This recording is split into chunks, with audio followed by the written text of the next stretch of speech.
Hey folks, my name is Rene Enriquez. Welcome back to Uncensored. Going to do something a little bit different today. Getting a lot of the questions and comments about when I got out, how I got out, what's it like being out, uh, and I get so many of those. I figured I'd just make an episode on it for you guys. And I think it's impossible to encapsulate the experience and the feeling of what it's like to get out of prison after almost 33 years, right? Particularly when I thought I was going to die in prison, because I really thought I was going to die in prison. And that was the hard part.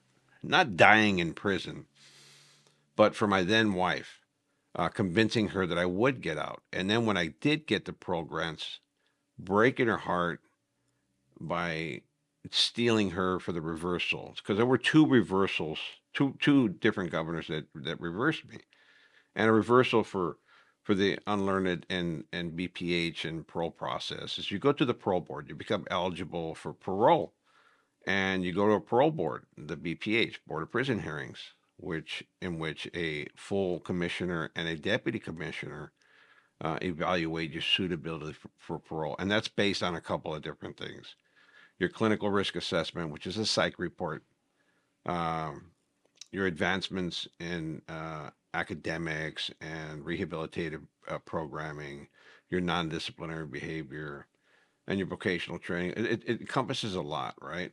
The nature of your crime and a couple of different things, right? Victim opposition, victim family and survivor opposition, community opposition. A lot of things are considered. So, in my case, two different governors, Governor Jerry Brown uh, and Governor Gavin Newsom, had reversed my parole decision. Once you go to the parole board, you're either found eligible or unsuitable, right, for parole. If you're found suitable for parole, you immediately go for an investigation by the BPH to ensure that the legalities of the proceeding were upheld and that no policies or procedures were circumvented, and it adheres to California parole law. Once that 120-day passes for murderers only, um, the governor has the power to reverse that decision. He can take one of four actions. Is he can take no action, which means the date's going to hold and you're going to get out.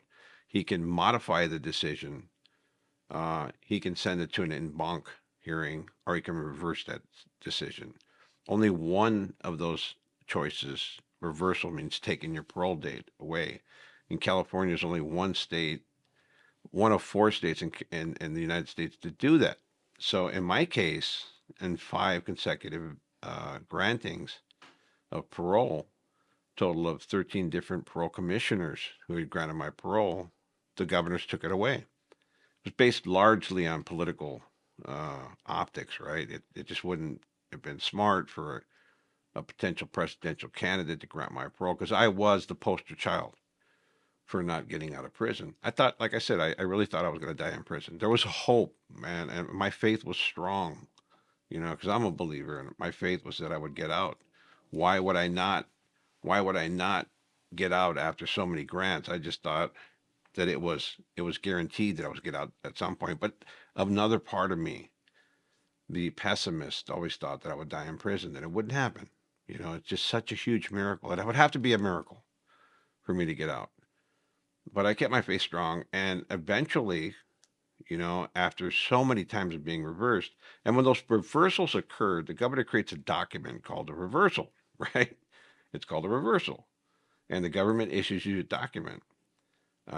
So during that 120-day period, during parole evaluation by the PPH, they're investigating the grant. The last 30 days, it goes to the governor's reversal panel. It's not officially called that, but that's really what it is. And they determine whether you're a politically viable candidate to allow to parole.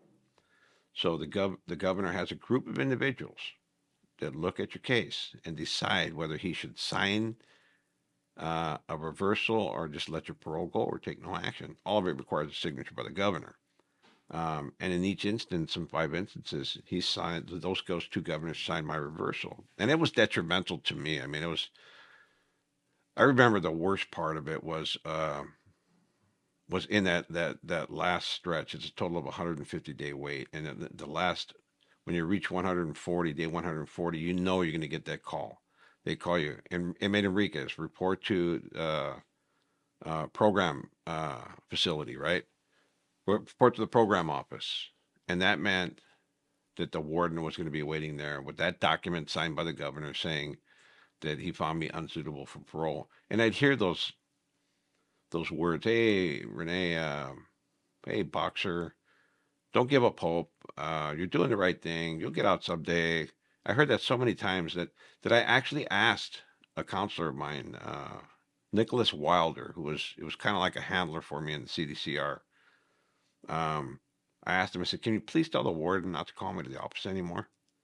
You know, if they're going to take my decision away, don't make me do this dog and pony show where they walk me across the yard and I have to go to the program office or a warden or assistant warden's there, or an associate warden or the chief deputy, and they give me this document from the governor. If they're going to send it, just send it to me.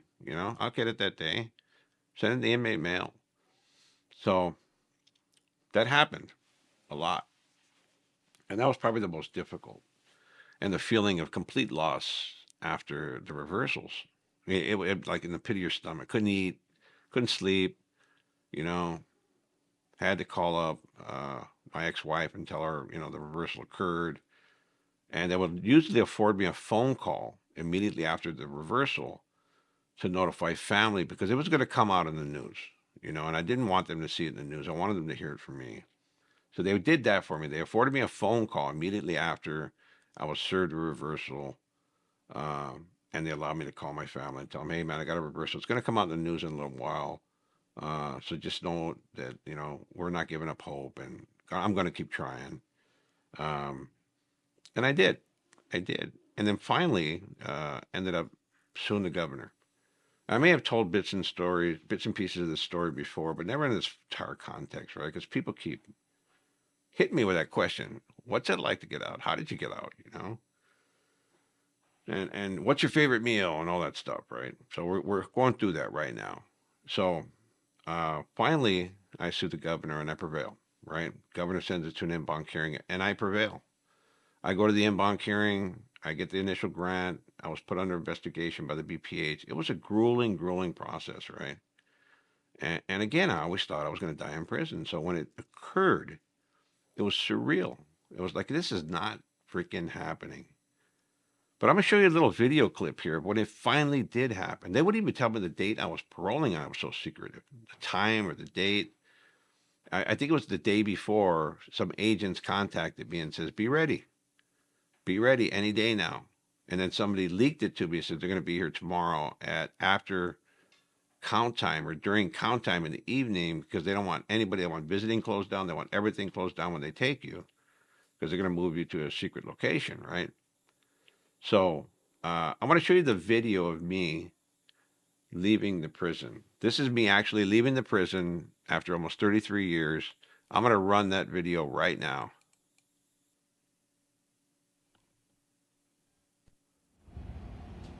That's me walking out of the Sally Port.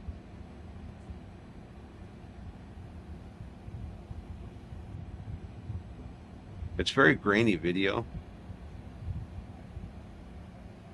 but I'm out. No chains, no cuffs, no nothing. The Sally Port gate's opening up. I'm looking around for the last time. Where do I go? Over here? Yep. I'm directed into an automobile where special agents are waiting for me. And you'll note that I had nothing in my hand, right? Nothing at all. I see guys that parole and they literally pack up everything in their cell.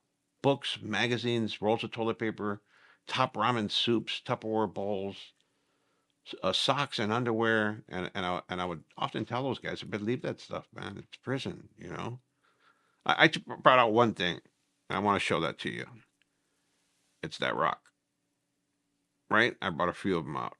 It's a little rock that I keep on my desk. It's a reminder. The prison was a hard place. It was an ugly place. But I'd look for these beautiful rocks. Every time I got a parole grant, and I'd get a couple of them, and I'd say to myself, when I get out, I'm going to keep one of these on my desk to remind me every day. And then I put a couple in planters and plants around my little house. And I have them today. You know, I kind of set the rocks free from prison. I know it sounds ridiculous, man, but I did. You know, I took them out of prison, and I got my rock with me. So I didn't want to take anything. I didn't want no reminders of that place. I served my entire life there. I didn't want to have anything else to do with it.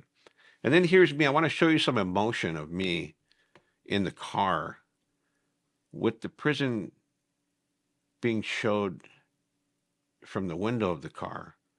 This is how I was feeling at the time. I'm going to run that video now. This is my last view of the place. I'm leaving the prison right now. And I got to say, I ain't going to miss it. I usually leave this place in cuffs, and I don't have any today. It's a way different feeling. Way different feeling. And I'm not too excited, and I'm not too emotional. I feel kind of numb. I think it'll probably hit me when I get to the hotel with my wife, if I go to a hotel or wherever they place me at. Thank you. That's it, man. I was numb. I was numb. It was like this whole world is spinning around me. I don't have any cuffs on. They gave me a cell phone. You could see it in my hand from in the video. I'm in civilian clothes, and I am off to the races. And every day's been like that. You know, it's gotten a little less intense. You know, the PTSD, the sense of disorientation, the acclimating. I mean, it's still acclimating. I'm still acclimating to living a free life. I think every day is a blessing. I think that's never going to change for me. I never want to lose that novelty, the way it feels, the way where I see a glimmer or I see something that brings me joy, happiness, and peace. I look for those every day because there's so many different triggers out there. You know, the stuff that gets you angry or makes you want to drink or, you know, gets you in a depressed mood. So much of that out there. I look for glimmers, those things that you know, just bring you a little tiny bit of happiness. And when I look at these videos, it's like, wow, man, wow. It's been a few years now, and I don't want to ever lose that feeling. So that's what it was like to get out of prison, for all you guys asking. And my favorite meal, double doubles. When I'm in California, double doubles. All right, folks. Peace out. Hope you enjoyed the episode. Join us again soon. Please like, subscribe, leave a comment. Lates.